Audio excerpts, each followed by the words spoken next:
கிருபை நிறைந்த இயேசுவின் இனிதான நாமத்தினால் உங்களை வாழ்த்துகிறேன். நம்முடைய ஆவிக்குரிய சிந்தனைக்காக 1 கொரிந்தியர் 15 அதிகாரம் 10 நான் வாசிக்கிறேன். ஆகிலும் நான் இருக்கிறது தேவ கிருபையினாலே இருக்கிறேன். அவர் எனக்கு அருளின கிருபை விருதாவாய் இருக்கவில்லை. அவர்கள் எல்லோரிலும் நான் அதிகமாய் பிரயாசப்பட்டேன். ஆகிலும் நான் அல்ல, என்னுடனே இருக்கிற தேவ கிருபையே அப்படி செய்தது. பவுல் இந்த வார்த்தையை எழுதுகிறார். அவர் என்ன எழுதுகிறார்? நான் அப்போஸ்தலன் அல்ல, அவர்கள் எல்லாரிலும் நான் சிறியவன் தான். தேவனுடைய சபையை நான் அதிகமாய் துன்பப்படுத்தினேன். நான் இன்னைக்கு ஒரு அப்போஸ்தலன் என்று அழைக்கப்படுவதற்கு கூட நான் பாத்திரவான் அல்லன்னு சொல்லிவிட்டு, இன்னைக்கு நான் இருக்கிறேன்னா உயிரோடு அல்லது ஒரு ஊழியக்காரனா அப்போஸ்தலன் நான் இருக்கிறேன்னா கர்த்தருடைய கிருபை தான். இன்னைக்கு அநேக காரியங்கள் அதிகமாய் பிரயாசப்பட வைக்கிறது எனக்குள் இருக்கிற என்னோடு இருக்கிற தேவன் கொடுத்த கிருபை என்று சொல்லி அந்த கிருபையை மேன்மைப்படுத்துகிறார். அது விருதாவாக போகவில்லை. கர்த்தர் கொடுத்த கிருபை எனக்கு இம்மட்டும் போதுமானதாக இருக்கிறது என்று சொல்லி அந்த இடத்துல சொல்லுகிறார். இன்னைக்கு நம்முடைய வாழ்க்கையில் இந்த மாதத்தின் கடைசி நாள்ல வந்துட்டோம். இவ்வளவு பாடுகளை சந்திச்சிருக்கிறோம், எவ்வளவோ வேதனைகள், எவ்வளவோ இழப்புகளை குறித்து கேள்விப்படுகிறோம், விபத்துகளை குறித்து கேள்விப்படுகிறோம், ஆபத்துகளை குறித்து கேள்விப்படுகிறோம்.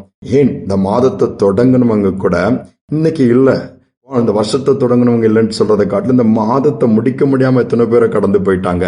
இன்னைக்கு அவர்களை காட்டிலும் நாம் நீதிமான்கள் என்று சொல்லி அல்ல, கர்த்தருடைய கிருபை நம்மளை இன்னைக்கு உயிரோடு வைக்கிறது. நாம் நிர்மூலமாகாதிருக்க அவருடைய கிருபை என்று புலம்பல் புஸ்தகத்திலே பார்க்க முடிகிறது. இன்னைக்கு நாம் ரட்சிக்கப்பட்டது அவருடைய கிருபை என்று சொல்லி கூட பேசிக்கல நிருபத்திலே நாம் வாசிக்க முடியும். அந்த கிருபை போதுமானதாக இருக்கிறது. அந்த கிருபையை வீணாக்கி விட வேண்டாம், விருதாக்கி விட வேண்டாம். அந்த கிருபை நம்மோடு கூட இருக்கும் என்று சொன்னால் நிச்சயமாகவே தேவன் நமக்கு நியமித்தவைகளை செய்து முடிப்போம். தேவன் நம்மோடு கூட இருந்து காரியங்களை செய்வதற்கு அந்த கிருபை போதுமானதாக இருக்கும். ஒருவேளை பலவீனமாக இருக்கலாம், மாறலையே, எவ்வளவு நாள் ஜெபம் பண்ணிட்டு இருக்கிறேன், இந்த காரியம் நடக்கலையே, இதுல எனக்கு முடியலன்னு சொல்லி போராடிட்டு இருக்கீங்களா? ஆண்டோடைய கிருபை நமக்கு போதுமானதாக இருக்கும். பலவீனத்தில் அவருடைய பலன் பூரணமாய் விளங்கும். நிச்சயமாக அதை செய்வார். 2 மிஷினரிகள், அதாவது கணவன் மனைவியும் அந்த பணித்தளத்திலே ஊழியம் செய்து கொண்டிருக்கும் பொழுது குறிப்பிட்ட ஒரு நபருக்கு கிராமத்திலே உடல்நிலை சரியில்லை என்று கேள்விப்படுகிறார்கள். உடனே அங்கு போய் ஜெபிக்கும்படியாய் புறப்பட்டு போகிறார்கள். அவர்கள் காரை எடுத்துக்கொண்டு காட்டு வழியான ஒரு பாதை, அதிலே காரை ஓட்டிக்கொண்டு இரவு நேரத்தில் போய்கொண்டிருக்கிறார்கள். போய்கொண்டிருக்கும் பொழுது கார் மெதுவாக போயிட்டு இருக்கும் பொழுது திடீரென்று பார்த்தா ஒரு நல்ல பெரிய ஆண் யானை வந்து வழிமறித்து விட்டது. அது இந்த பார்த்த உடனே அந்த 2 லைட் சத்தத்தை கேட்டதும் பிளிரிக்கிட்டு பயங்கரமா சத்தம் போட்டுட்டு வேகமா அந்த காரை அடித்து நொறுக்க வருகிறது. அவர்கள் காரை அப்படியே நிப்பாட்டி விட்டார்கள். வேகமா ஓட்ட முடியாது, திரும்ப முடியாது, பின்பாகவும் போக முடியாது. என்ன செய்வது என்று சொல்லி அப்படியே இயேசுவேன்னு சொல்லி கூப்பிடுகிறார்கள்.